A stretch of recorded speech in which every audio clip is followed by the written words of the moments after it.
Baru saja gelombang serangan Iran yang ke-19 tengah malam ini yang dilancarkan Iran membuat kota Tel Aviv dan sekitarnya meledak besar.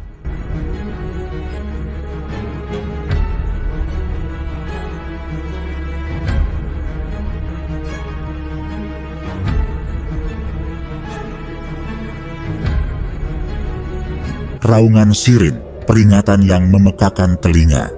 Pengumuman darurat kembali harus disampaikan. Serangan gelombang ke-19 rudal balistik jarak jauh dari Iran tidak terdeteksi Iron Dome.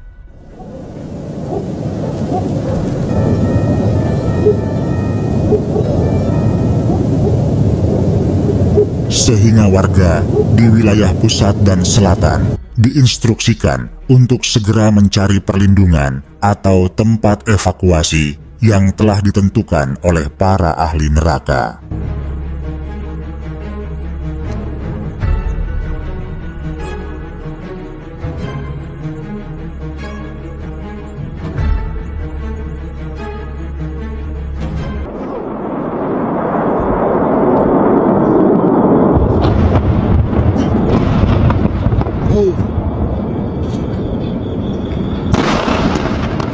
Kepanikan menyebar dengan cepat. Ini bukan kali pertama Israel menghadapi ancaman serupa. Namun, intensitas serangan Iran telah meningkat drastis dalam beberapa bulan terakhir. Gelombang ke-19 ini diperkirakan membawa hulu ledak yang lebih besar dan sistem panduan yang lebih akurat, menimbulkan ancaman serius bagi kota-kota besar seperti Tel Aviv, Ashdod, dan Beersheba.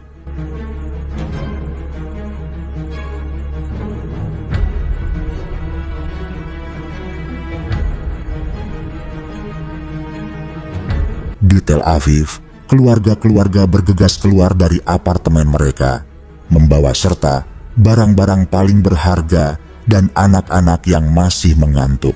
Jalanan langsung dipenuhi kendaraan yang bergerak lambat menuju tempat penampungan umum. Beberapa warga yang sudah terbiasa dengan rutinitas evakuasi langsung menuju bunker pribadi atau komunal mereka.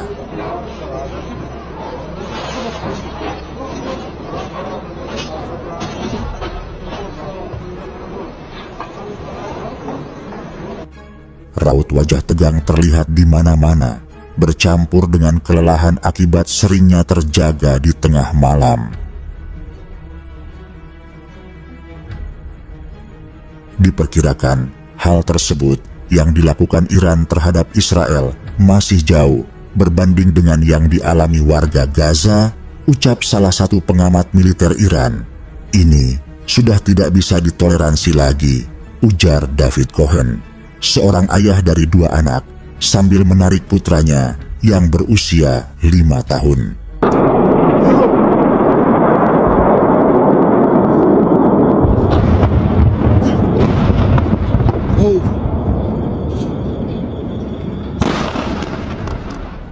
Setiap beberapa hari, kita harus melalui ini.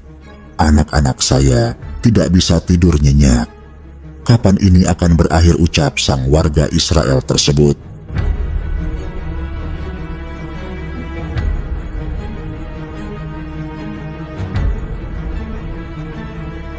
Di Ashdod, kota pelabuhan yang strategis, situasi bahkan lebih mencekam. Rudal-rudal Iran sebelumnya telah menargetkan infrastruktur vital di sana, menyebabkan kerusakan signifikan. Kali ini, perintah evakuasi dikeluarkan untuk seluruh kota, bukan hanya area tertentu. Bus-bus pemerintah dikerahkan untuk mengangkut ribuan warga ke wilayah yang lebih aman di utara, meninggalkan kota hampa di bawah kegelapan malam.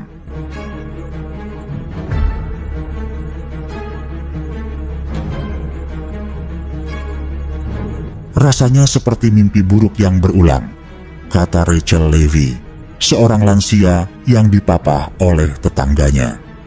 Kami sudah tidak punya apa-apa lagi untuk dibawa.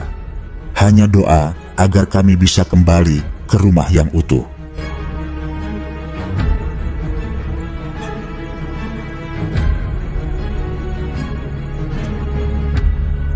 Sistem pertahanan Iron Dome yang tersisa langsung diaktifkan oleh pasukan militer Israel, memancarkan cahaya terang di langit malam saat mencoba mencegat rudal-rudal yang datang. Dentuman keras terdengar di kejauhan, menandakan kegagalan intersepsi. Setiap ledakan memicu ketegangan baru di antara mereka yang berlindung. Pemerintah Israel sendiri telah mengaktifkan protokol darurat tertinggi. Perdana Menteri menyampaikan pidato singkat, menyerukan ketenangan dan persatuan, sambil menegaskan bahwa Israel akan membalas setiap agresi. Namun, di balik retorika politik, ada kekhawatiran besar akan eskalasi konflik yang tak terkendali.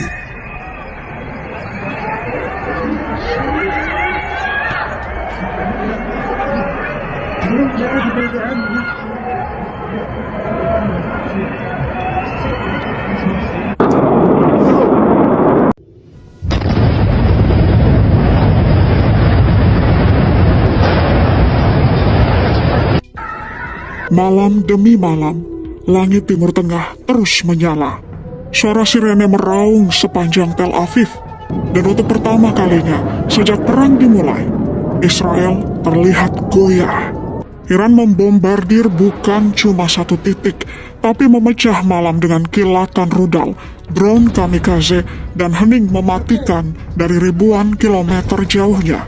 Balasan demi balasan, tapi kali ini berbeda. Serangan Iran bukan sekadar simbol. Ini peringatan keras bahwa bahkan kekuatan sekelas Israel pun bisa terluka. Tapi apa yang sebenarnya terjadi setelah hujan rudal ini?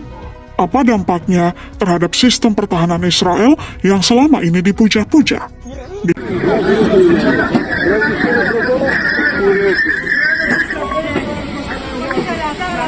Serangan dimulai pada malam 13 Juni.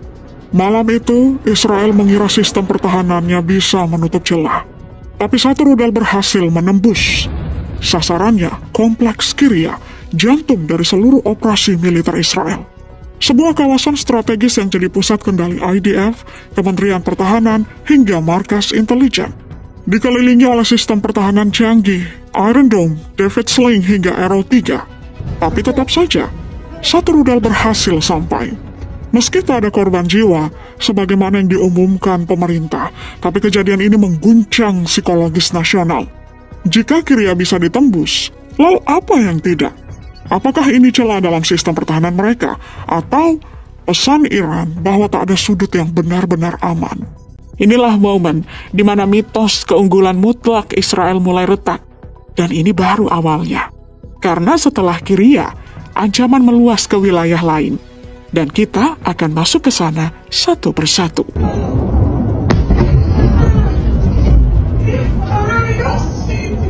Target berikutnya lebih sunyi tapi jauh lebih strategis. Institut Weizmann, sebuah pusat riset elit di Rehovot, tempat lahirnya proyek nuklir Israel dan teknologi militer rahasia. Pada malam kedua, rudal Iran menghantam kompleks ini langsung. Tidak ada pengumuman resmi dari pemerintah.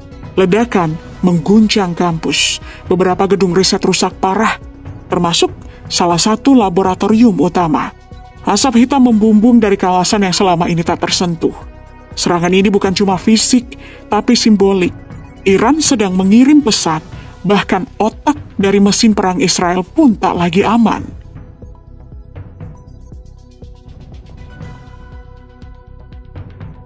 Dari semua kota yang diserang, Bat Yamlah yang paling parah. Di wilayah inilah, roket yang paling viral menghantam gedung dengan sangat cepat.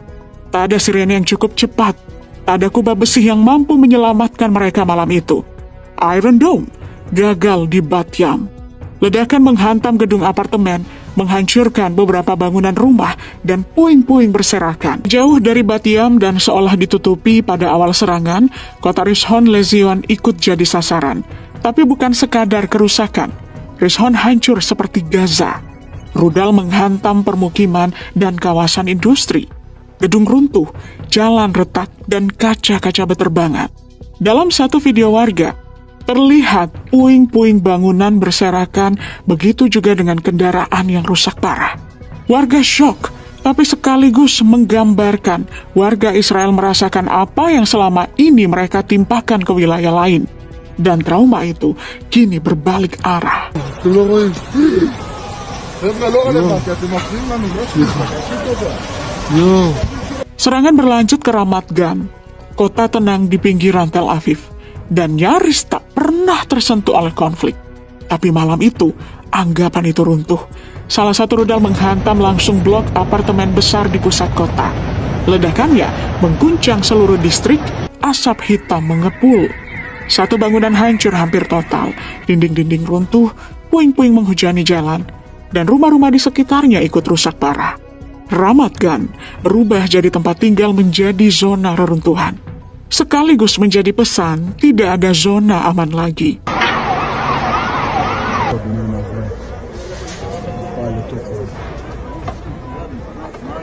Hari keempat serangan jadi titik balik. Bukan lagi kota-kota padat penduduk yang jadi sasaran, tapi jantung industri energi Israel, Haifa. Di tengah badai rudal yang diluncurkan Iran, satu rudal menghantam pembangkit listrik utama di Haifa. Api membumbung tinggi. Dalam waktu singkat, pasokan listrik ke sebagian wilayah utara terganggu. Tak jauh dari titik ledakan, sebuah fasilitas penyimpanan amonia dilaporkan terbakar. Lokasi yang selama ini dijaga ketat, karena jika meledak, dampaknya bisa mematikan ribuan warga.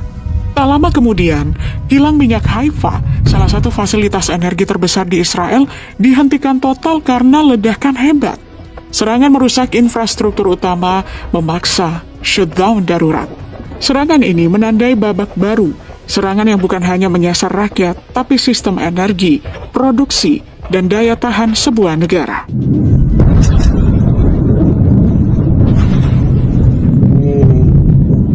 Sehari setelah Haifa luluh lantak, serangan menyasar tempat yang tak terbayangkan, Herzliya. Kota pesisir elit ini dikenal sebagai rumah bagi jaringan keamanan dan intelijen Israel, termasuk markas Mossad. Pagi itu, sebuah rudal menghantam distrik tenang di kota ini. Ledakan memicu kerusakan pada sejumlah rumah. Asap membumbung, sirene meraung.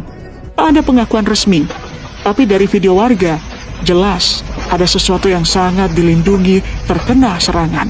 Ini bukan sekadar serangan militer.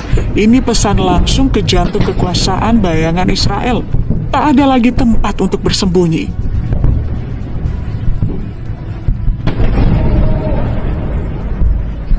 Setelah jantung rahasia kekuasaan dilumpuhkan, Iran menunjukkan bahwa tak ada garis merah dalam perang ini.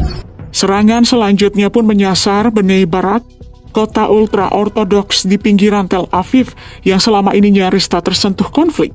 Tapi malam 16 Juni, langit berubah muram. Rudal menghantam kompleks apartemen di tengah kota. Ledakan meruntuhkan sebagian bangunan, meretakkan dinding-dinding rumah, dan memecahkan jendela di radius ratusan meter. Warga pun berlarian keluar rumah dengan pakaian ibadah.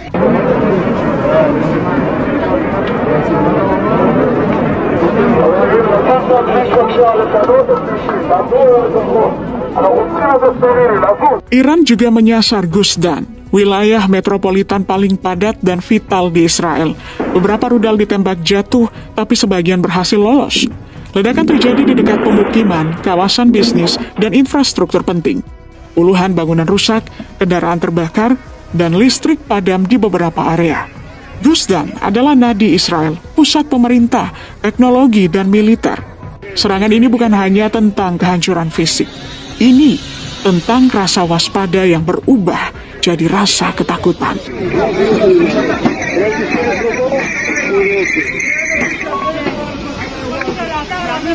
Kaisarea, kota elit di Israel Utara, sang reporter harus menghentikan siaran langsung ketika ledakan itu terjadi. Serangan itu bukan hanya fisik, tapi juga simbolik. Iran menjawab dengan ancaman terbuka. Operasi hukuman akan dimulai. Warga Israel harus segera meninggalkan negara itu.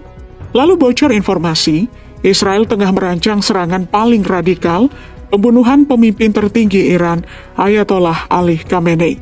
Tapi dunia mulai gemetar.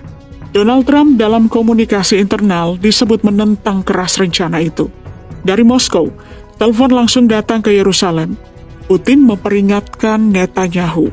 Tindakan Israel melanggar piagam PBB dan hukum internasional. Saat rudal diluncurkan, diplomasi dijalankan dalam bisik-bisik. Saat kota-kota terbakar, para pemimpin berdagang ancaman di balik layar. Dunia berada di ujung yang rapuh antara dendam dan akal sehat. Jika satu saja langkah ini meleset, maka perang ini tak akan berhenti di Timur Tengah, tapi menyulut babak baru, konflik global. Pertanyaannya kini bukan lagi siapa yang menang, tapi siapa yang berani berhenti sebelum semuanya benar-benar habis.